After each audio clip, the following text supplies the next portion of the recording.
요한계시록 3장 14절에서 22절까지 말씀을 교독합니다. 라오디게아 교회 사자에게 편지하라. 아멘이시요 충성되고 참된 증인이시요 하나님의 창조의 근본이신 이가 이르시되 내가 내 행위를 아노니 내가 차지도 아니하고 뜨겁지도 아니하도다. 내가 차든지 뜨겁든지 하기를 원하노라.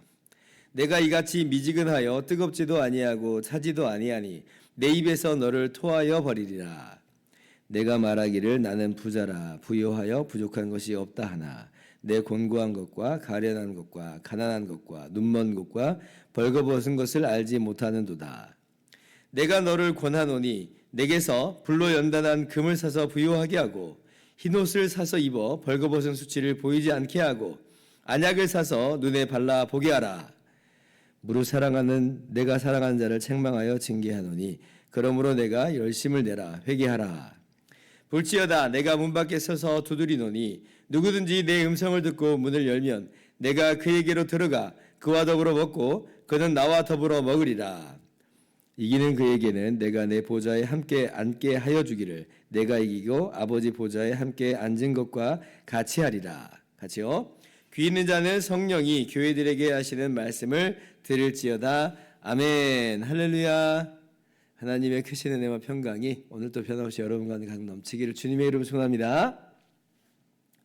아주 옛날에 제가 터키 지역으로 기독교 역사 여행을 따라가 본 적이 있습니다. 정말 이 터키의 이 자연이나 이런 것들이 너무나 멋졌고 또 그리고 그곳에 7개의 교회를 방문하면서 한번 믿음을 다시 한번 좀 돌아보고 되새기는 그런 계기를 또 가게 되는데요. 이 이제 라오디아 지역에 좀 방문해 본 적이 있어요. 거기 보면 오늘날에 이제 빠무칼레라고 하는 이제 온천수가 흘러내리는 그런 지역이 있습니다. 거기 이제 석회질이 이제 쌓여서 마치 하얀 산과 같다. 목화 손같이 그런 산이 이렇게 언덕산이 이렇게 딱 있어요. 굉장히 이제 멋진 광경인데 그 온천수가 이제 이 라우디게아로 이제 흘러 들어갑니다. 11km 밑으로 이제 내려가면 이 빠무칼레에서 오늘날 빠무칼레에서 11km 밑으로 내려가면 라우디게아라고 하는 이제 그 오늘 도시가 이제 나오는데 이제 거기 이제 이 수로 이제 11km를 끌고 가는 거예요. 근데 이제 아무리 이제 따뜻하고 뜨거운 온천수라 한다 할지라도 11km를 이제 가다 보니까 라우디게아 도착할 때쯤 되면 이제 물이 좀 미지근해집니다. 그리고 이제 라우디게아는 이 빠무칼레 오늘 이제 옛날에 히에라볼리라고 했는데 그쪽에서 물을 공급받는 것과 더불어서 또 다른 이제 동쪽 방향으로 16km로 가보면 골로세라고 하는 그런 이제 지역이 나오는데 이 골로세에서도 물을 끌어왔어요. 근데 골로세에서는 이제 시원한 냉수가 이제 흘러 들어옵니다.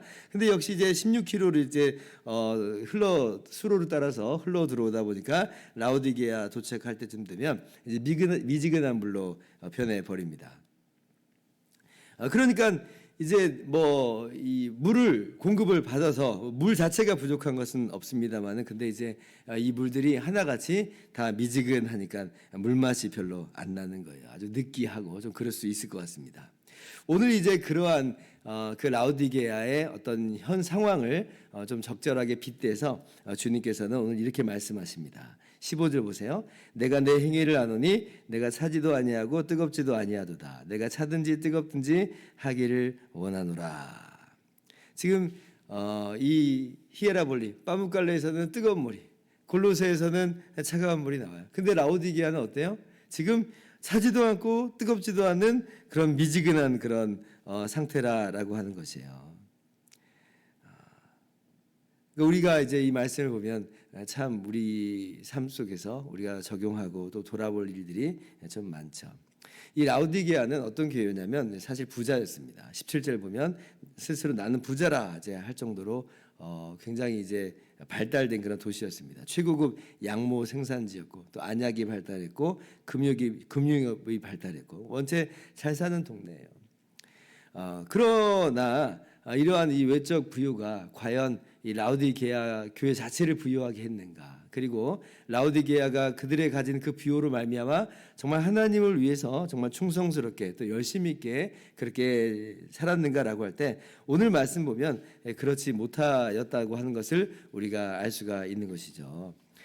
사실 이제 막 부요한 그런 나라나 이제 그런 지역에서 보면 교회가 그러면 이제 활발하게 주님의 일을 잘 감당할 수 있을 것 같아 보이지만 사실은 이 세상의 이 부요함이라고 하는 것은 굉장히 강력한 힘을 가지고 있어서 그래서 심지어는 교회마저도 그런 부요함을 가지고 사실은 그냥 이 정도면 됐어라고 하면서 주님을 향한 충성과 주님을 향한 사랑이 그만 식어져 버려서 미지근하게 그렇게 돼버릴 때가 참 많습니다. 오늘 이제 라오디게아 교회가 바로 그런 교회예요. 정말 가진 게 많아요. 그런 것들을 통해서 주님의 일을 더 열심히 할 수 있을 것만 같아 보였습니다. 그러나 전혀 그렇지 못하고 오히려 세상의 부요함에 잠식되어서 세상의 부요함과 그냥 한 덩어리가 돼가지고 주님을 뜨겁게 사랑하면 잊어버리고 그냥 이 정도면 됐어라고 만족하는 신앙 속에서 미지근하게 전락해 버렸다라고 하는 거죠.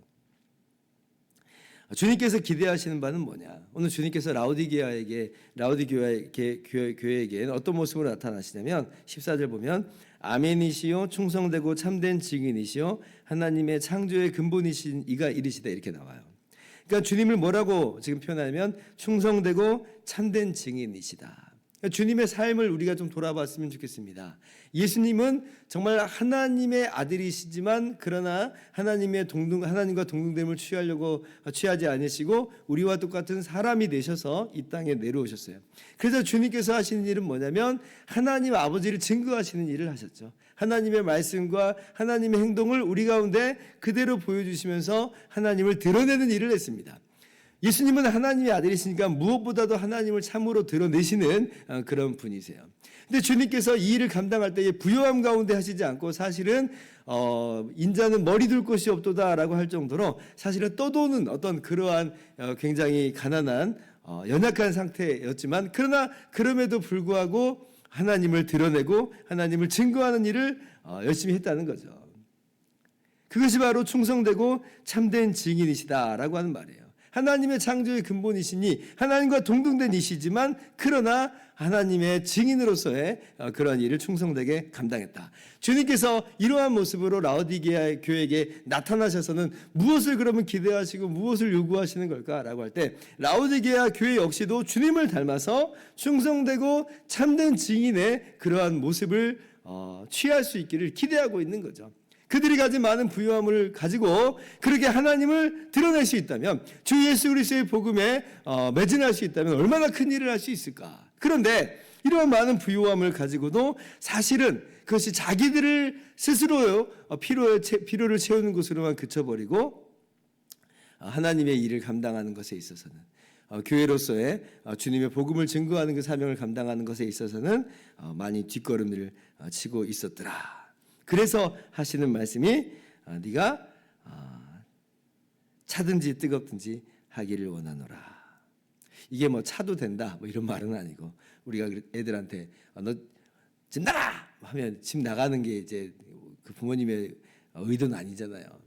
그러니까 잘못했어요 하고 이제 잘할게요 앞으로 잘할게요라고 하는 그 말하는 것을 이제 기대하는 것처럼 정말 차가운 그런 모습을 가져도 괜찮다. 주님이 그렇게 말씀하시는 건 아니고 뜨거운 신앙. 열심을 내라 회개하라 19절에 그러잖아요. 열심히 있는 신앙 그러한 모습을 주님께서 원하신다. 오늘 우리가 그렇게 뜨거운 신앙으로 열정적인 신앙으로 주님을 기쁘시게 하고 그렇게 주님의 일을 잘 감당하는 우리 모두가 되었으면 좋겠습니다.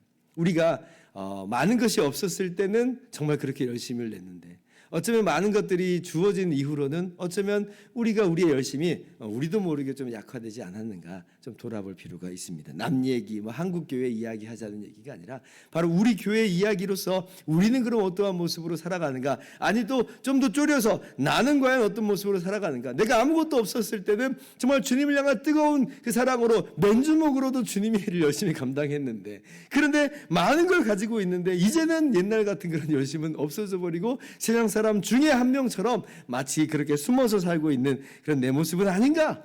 우리의 모습을 한번 돌아보고 우리가 옛날 우리가 정말 주님을 뜨겁게 사랑했던 그 마음, 주님을 향해서 뜨겁게 달려갔던 그 모습들을 다시 한번 회복하면서 그렇게 주님의 일을 잘 감당하는 우리가 되었으면 좋겠습니다. 그러면 어떻게 이제 그렇게 할 수 있는가라고 할 때 주님께서 방법을 알려주시죠. 18절 말씀 같이 한번 읽읍시다. 시작.